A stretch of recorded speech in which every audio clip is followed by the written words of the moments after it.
This video will take you through a quick setup of making a deck in Pear Deck. The first thing we need to do is we need to go to peardeck.com, and once there, we need to sign in with Google to get started by clicking this blue button. I've recently been there, so it automatically logs me into my account. You may need to choose the account that you want to log in with Google first. Once I'm on this screen, these are all of the decks that I've created, and it tells me some of them are still in progress because I didn't close them out when I left them last time, but it doesn't change anything. What I want to do now is I want to create a new deck, so I'm going to click Create a New Deck here. It opens up to a general blank screen, and I can from here either import a PowerPoint, a Google presentation, a PDF, or another Pear Deck. But instead, what I'm going to do is I'm going to make my own from scratch. So this one is going to be on graphing lines in standard form. So I'm going to change the title. And since it's for my Advanced Algebra 1 class, I'm going to call it AA1 because I try to start them all for that class with that AA1. That way I can find them easier later. So AA1, graphing lines in standard form. So now I've renamed it so I can find it later, and I'm going to add a slide.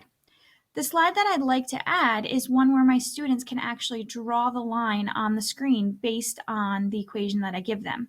So I'm going to tell them graph the line 5x minus 10y equals 20 using the x and y intercepts.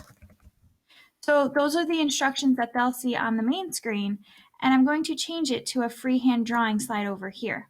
Now the important thing here is that there's no canvas configured, so they wouldn't actually be able to draw. I've made this mistake many times.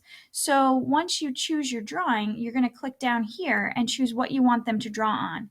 I want them to draw on an axis, but you can add an image, you can use the thumbs up, thumbs down, plus minus. You can also just give them a blank screen to draw on, but you have to select a canvas. Sometimes with math, I find it easier just to give them the blank drawing screen. That way they don't have to try to type with exponents and things like that that may not work well on either their phones or a standard computer keyboard. So now that I have my canvas, now I'm ready to go, and I can just quickly add another slide by clicking Add Slide. You'll notice up here I have a little paintbrush that tells me it's a drawing slide. This one, I have a red triangle, which tells me there's a problem with it. And if I look over here, there's no canvas configured. So I click the background for drawing again, and I can type in my next question. And if I don't want to retype it all, I can go back to here, and I can copy what I already typed once. I can paste it here, and then I can change my equation. So now I could do something like 2x plus, let's do 6y equals 12. And now that's one that they can graph from there. I could also throw in some other slides with different formatting. So I could click Add Slide, and instead of a drawing slide, this is where I would choose anything I wanted. So a free response number, I haven't found a difference between free response number and text. The number boxes are just smaller, so a lot of times for math, I'll still use text. A multiple choice, a draggable, and once again, the draggables, you have to choose the canvas that you want to drag on. But you can choose the style of your dot, and there's lots of options. And you can change the color of your dot, all kinds of things. But just like with the drawing slide, you have to choose a canvas. You can also change the size. So I'm going to make a text slide. So this is what they'll have to post in, and I can change it from a paragraph text or a short text depending on how much I want them to be able to write. And my question will be state the x and y intercepts of the line 6x minus 7y equals 22. And I can see over here in my preview that that's going to break the equation onto two lines. And since I don't want that to happen, I'm going to go back up here. I'm going to hit enter. So my preview is helpful because now I can see that it's all one line. So I'm just going to go back and just double check to make sure that that's not the case for any of my other ones. And it's not, so everything's good to go. And now my Pear Deck is made. So really all I have to do is I can either click Start Presenting from here or back on my home screen. Now, when I go to my home screen, it's the first one that pops up because it's the one I most recently made. So from here, I can click on it and I can click Start Presenting, and it will bring up a page for my students to log into.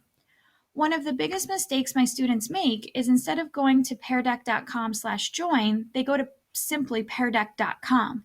Peardeck.com is where you go to actually make a deck. So if you go there, it's not where you want to be if you're a student.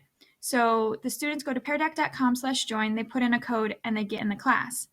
Once the class is open, what you can do if you want to see what everyone's importing is you can go to peardeck.com/dash.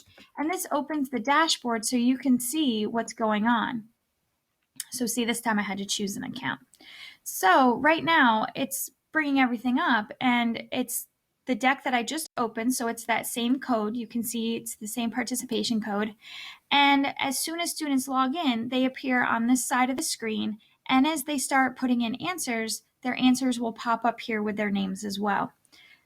Be careful if you've been opening multiple presentations very quickly that this code matches the code on the presentation, because I've gone too fast sometimes and I've opened different decks from different dashes, and that can be confusing. So just make sure if you're, only open one at a time and then close it down when you're done. I hope this helps you get started with Pear Deck. And if you have any questions, please feel free to reach out.